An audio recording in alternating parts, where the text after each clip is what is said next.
en este día domingo 18 de abril del 2020, yo quiero acercarme a usted con este pensamiento para ayudarle a que busquemos al Señor en su gracia.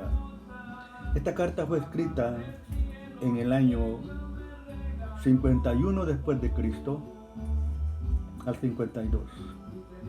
En el transcurso Pablo elabora esta carta.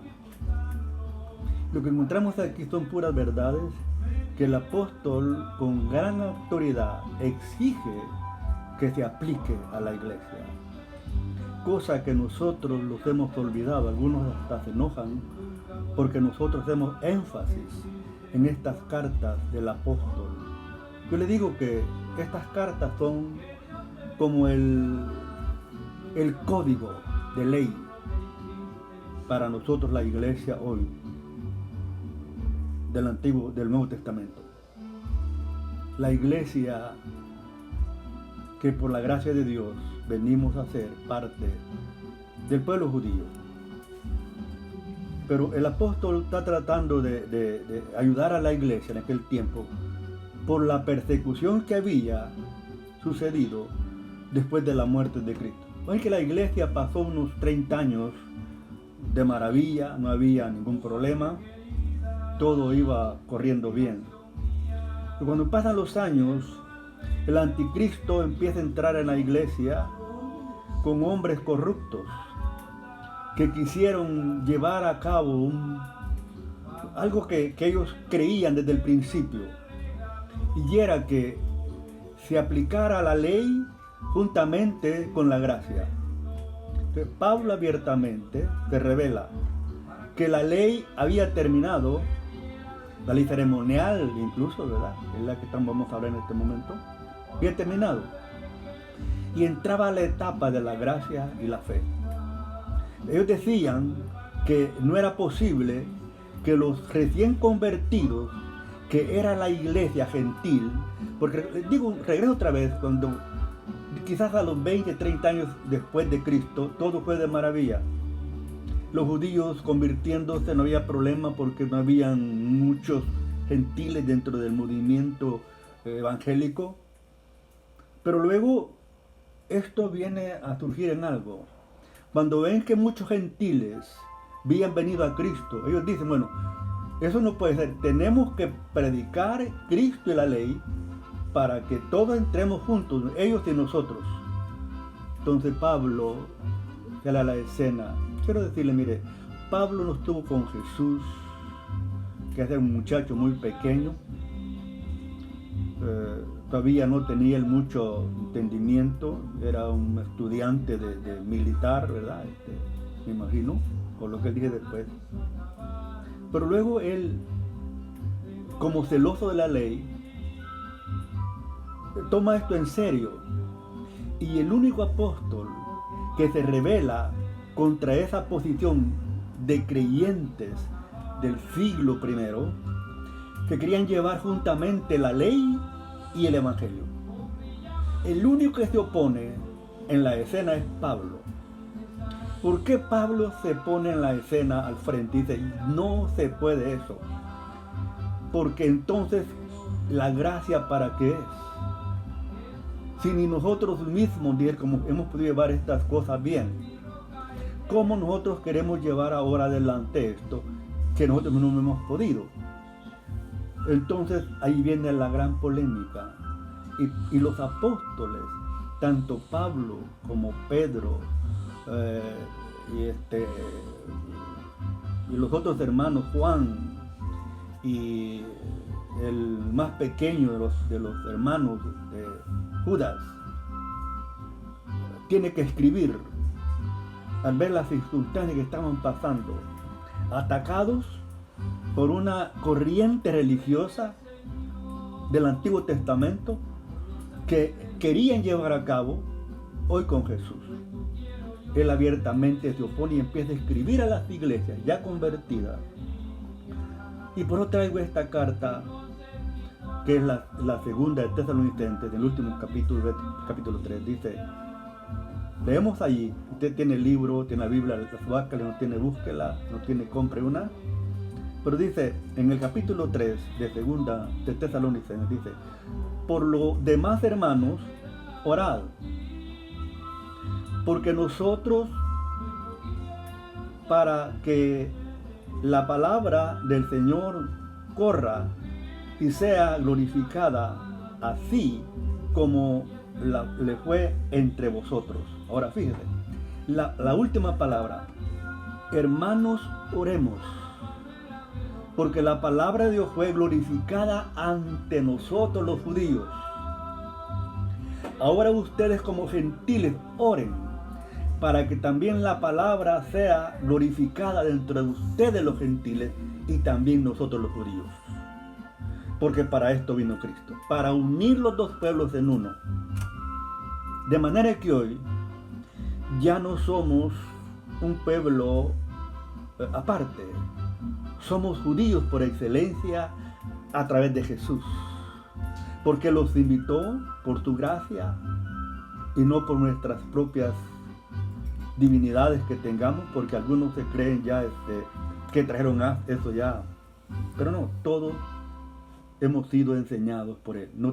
Yo no tenía nada de esto, ¿no? Sigue diciendo el verso 2, para que seamos librados de hombres perversos, oiga esto, perversos y malos, que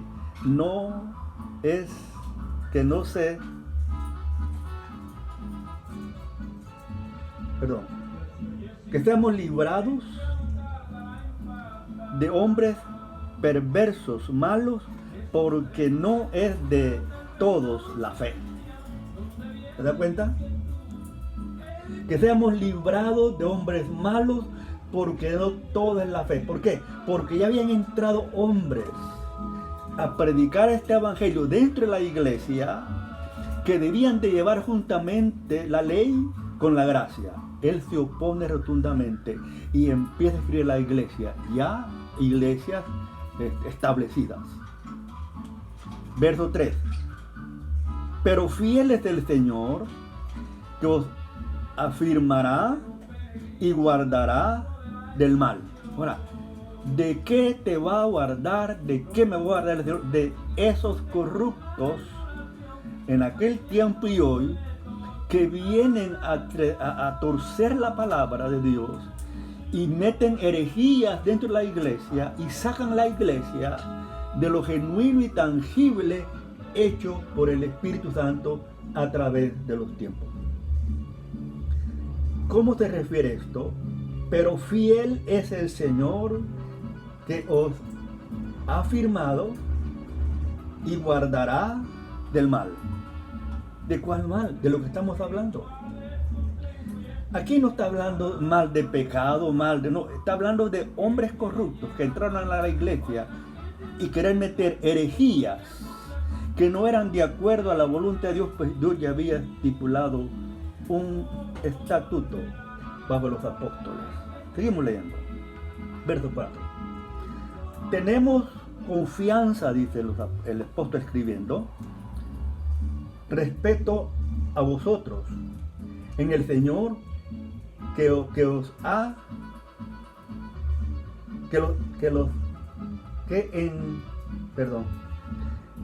tenemos confianza respecto a vosotros en el Señor, y en que seáis y haréis lo que os mandamos.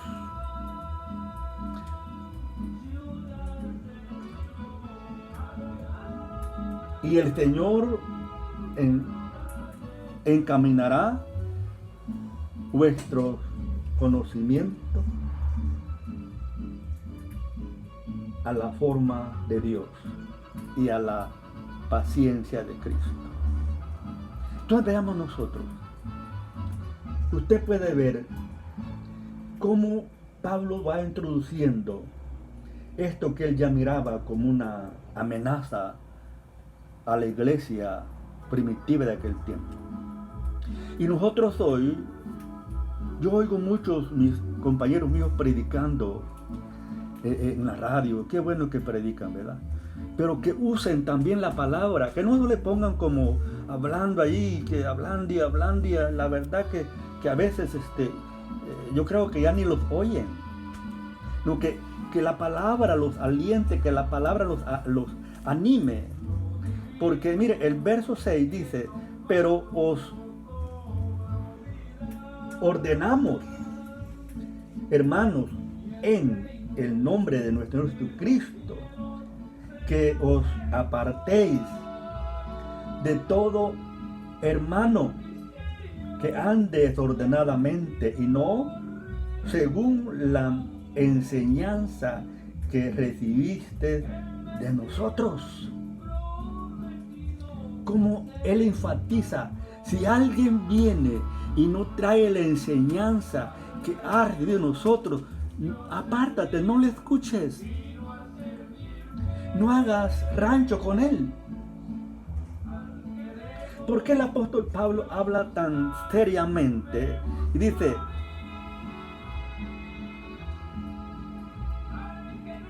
que no lo juntemos con él? Dice el verso 7, porque vosotros mismos sabéis de qué manera debéis de imitaros, pues nosotros no anduvimos desordenadamente entre vosotros. Otra vez, nosotros, dice, no les enseñamos a andar desordenadamente entre ustedes. Entonces, vea usted cómo ellos se ponen de manifiesto. Vean el ejemplo que les hemos dado nosotros. Si alguien viene con diferente enseñanza, con diferente pensamiento, sácanlo de dentro y ustedes no permitan que él los engañe. Ahora el verso 8 dice, ni comáis ni comimos, de balde el pan de nadie, sino que trabajando con afanes día y noche para no ser gravosos a ninguno de vosotros. No porque no tengamos derecho, sino por daros nosotros mismos un ejemplo para que nos imiten. ¿Te das cuenta cómo él se pone de manifiesto? Cómo él se pone adelante para que no aprendan de nosotros a andar de ociosos. No aprendan de los que van a seguir el evangelio a andar de ociosos. Que aprendan a trabajar y ganarse el pan de cada día honradamente. ¿Amén? No engañando, no adulterando la palabra de Dios. ¿Amén? No hablando mentira. Entonces, vea, este fue el mensaje que recibimos de ellos. Porque también cuando estaba con vosotros, os ordenamos esto, oiga esto. Cuando estaba con ustedes, allá cuando les platicaba, también les ordené esto a ustedes, que nunca dieran lugar a estas cosas, para que se presentaran a una iglesia que iba a venir, que iba a creer en el evangelio, y que los vieran a ustedes, que no eran hombres mentirosos, ni defraudadores. Eran hombres íntegros que se daban enteramente por ellos antes que ser destafados por ellos. Se cuidaron mucho ellos. ¿De qué los cuidamos hoy nosotros? Vendiendo a veces hasta lo que no tenemos. Hemos vendido hasta en pedazos a Jesús. Lo hemos vendido.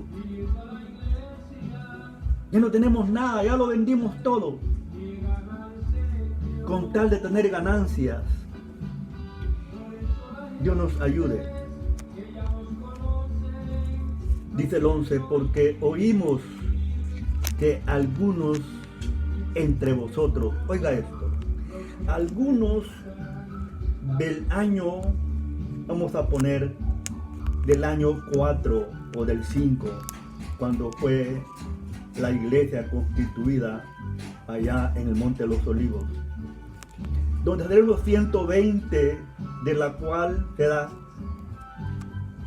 cierto número, que fue la primera iglesia que tuvo ese privilegio, que el Espíritu Santo descendiera como señal. Vamos a poner del año 4 al 50, que Pablo empieza a escribir. Ya se estaba extorsionando una verdad. Ya estaba viendo ellos, los encargados de aquel tiempo, de difundir el Evangelio puro y santo. Estaban viendo ya herejía dentro de la iglesia. Ellos denuncian categóricamente que ya estaban dentro y estaban ya haciendo de las suyas. Estaban pudriendo ya el remanente fiel de gentiles que habían venido a Jesús.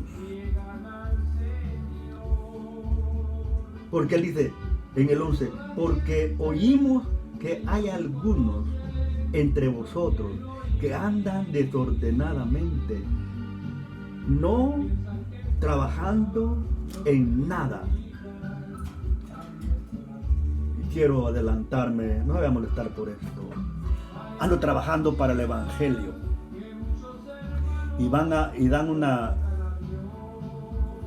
predicación el domingo en la mañana, otra en la tarde si es posible, y algunas de entre semana, y los otros días están panza arriba, que ya parecen armarios de gordos, pero están sirviendo al Señor. Dios me les bendiga, ¿no? Nomás quiero